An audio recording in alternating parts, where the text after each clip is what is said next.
(3월 11일) 월요일이 되겠습니다.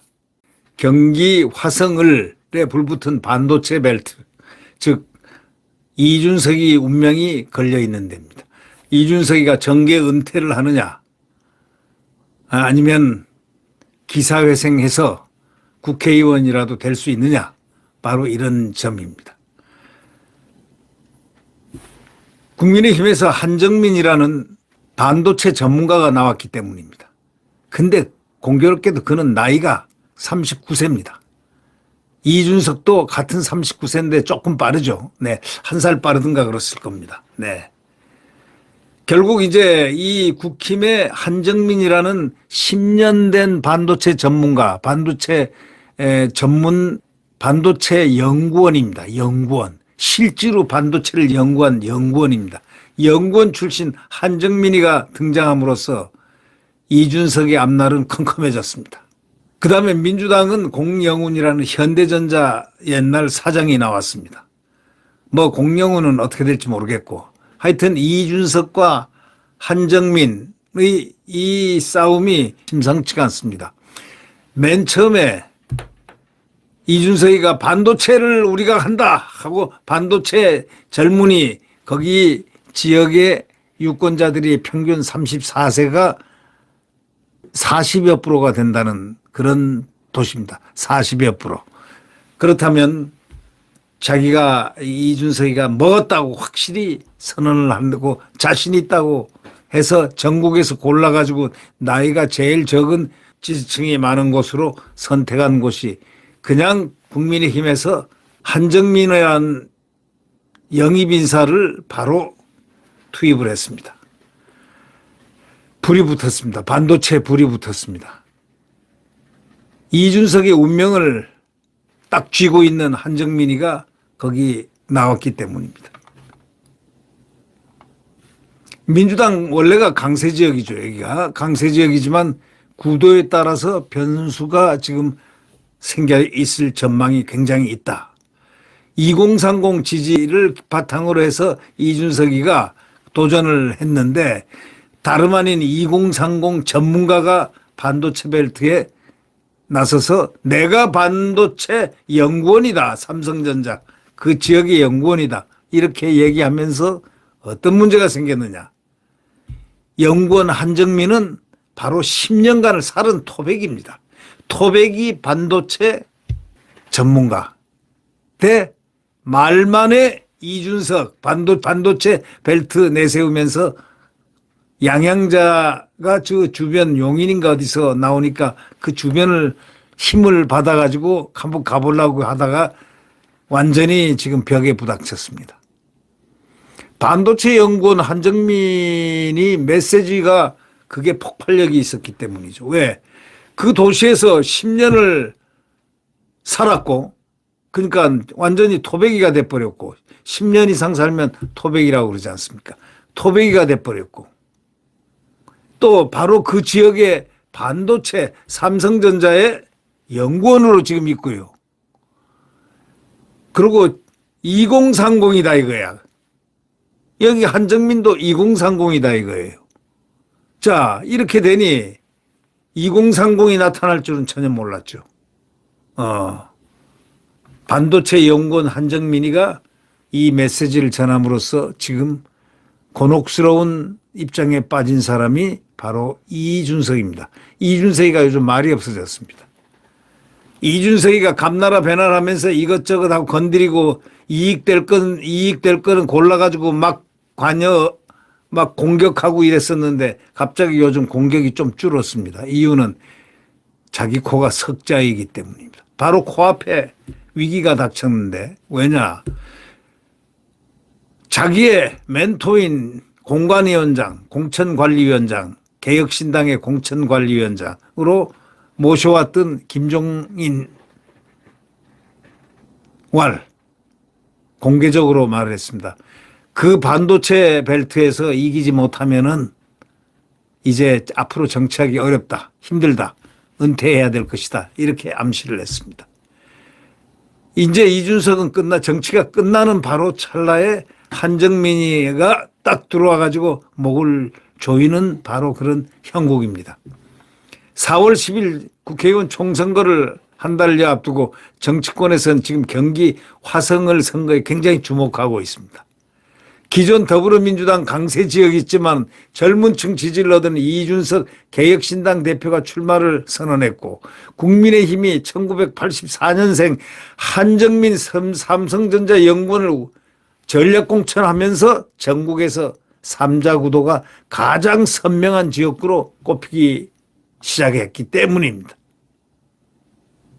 이준석이가 자기가 젊은 층 지지를 얻고 내가 해보겠다 하고 3040으로 딱 나왔는데, 그냥 국민의힘에서 진짜 반도체 벨트의 연구원이 탁 등장하면서 이 사람의 나이가 39살, 딱 2030입니다. 이러니 누가 죽을 맛이겠습니까? 이준석이가 죽을 맛이죠. 자, 반도체 벨트면 반도체에 대해서 이준석이 아는 게 뭐냐? 없죠. 없는데 반도체 벨트 연구원이 10년간 연구원한 사람이 딱 들어왔는데 이 사람의 나이가 바로 2030이더라. 이준석보다 한 살 아래다 이거예요. 한 살 높다 이거예요.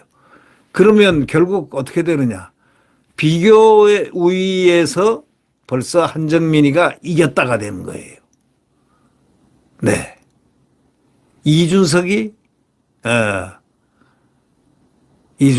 상당히 어렵게 됐습니다. 상당히 어렵게 됐습니다. 정치권에 따르면 동탄 4, 6, 7, 8, 9, 5자는 없습니다. 4, 6, 7, 8, 9 동탄. 그것을 관할로 둔 화성을 지역구입니다. 동탄 4, 6, 7, 8, 9. 이거는 18대 국회에서 국민의힘 전신인 한나라당이 차지한 이후에 이원우 개혁신당 의원이 민주당 계열 정당에서 3선을 내리질렀습니다. 그러니까 완전 민주당 지역구죠. 3선을 내리질렀는데 이 사람이 이원욱이가 개혁신당에 지금 들어가 있습니다. 이준석 개혁신당에서 최고위원을 하고 있습니다. 그래서 이쪽에 들어가서 여러 가지로 이익이다 하고 생각했는데 결국 복병을 만났습니다. 12년째 민주당 텃밭인 지역인데 이 의원은 신설된 화성정으로 이동했습니다. 이원욱 씨는 화성을에서 화성정, 가불병정으로 이동했습니다. 이 지역의 현역인 이 의원의 탈당이라는 변수가 발생했지만 민주당은 기존 강세인 화성을 사수를 위해서 영입인재인 공영훈 전 현대자동차 사장을 전략공천했습니다. 공 전 사장은 출마 선언에서 이렇게 얘기했습니다. 화성에는 미래를 이끌어갈 반도체와 자동차 둘 다 있다. 화성을 반도체와 자동차가 손잡는 혁신산업 융합 클러스터로 만들겠다 이렇게 말했습니다. 민주당은 지난 7일 경기 남부 동부권 반도체 메가시티를 조성하는 것을 골자로 한 반도체 공약을 발표해서 지원 사격을 했습니다. 공약에는 시스템 반도체, 첨단 패키징 지원 강화, 반도체 등 국가 전략기술 투자 세액공제 일몰 기한 추가 연장, 국가 전략기술 연구개발, 장비 및 중고 장비 투자 세액공제 적용 등을 담았습니다. 동탄 이 신도시를 품은 화성을은 주민 평균 연령이 34세입니다. 주민 평균 연령이 34세로 매우 젊은 층에 들어갑니다. 자, 개혁신당이 이 점을 먼저 공략하고 나섰습니다. 전국적 인지도를 보유한 이 대표는 85년생으로 30대인데다가 핵심 지지층이 2030입니다.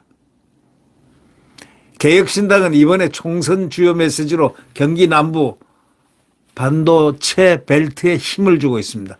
이 대표와 더불어서 인근의 용인갑에 출마한 삼성전자 임원 출신 양향자 원내대표, 경기 화성정의 4선 고지에 도전하는 이원우 의원을 묶어가지고 반도체 산업을 중심으로 무슨 지역 발전을 이루겠다는 전략을 했지만 그거 말짱 헛것 도루묵이 될 작정입니다.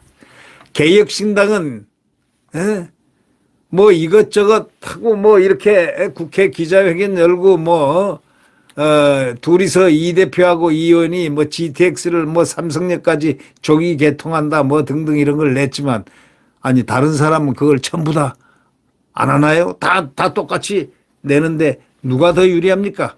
국민의힘 집권 세력이 하는 게 더 유리하지 않습니까?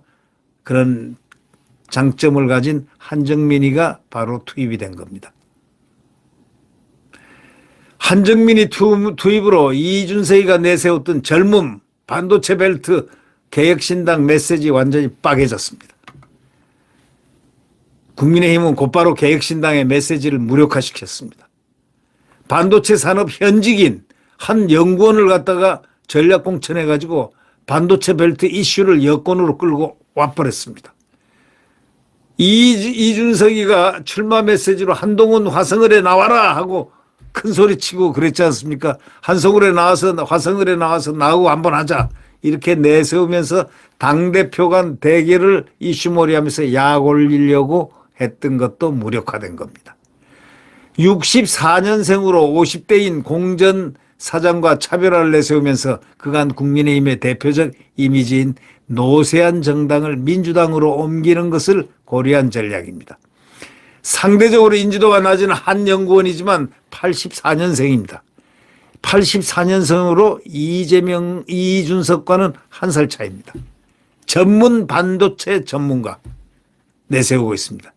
또 지역에서도 삼성전자 영입 인재다 적힌 그런 점퍼를 입고 있습니다.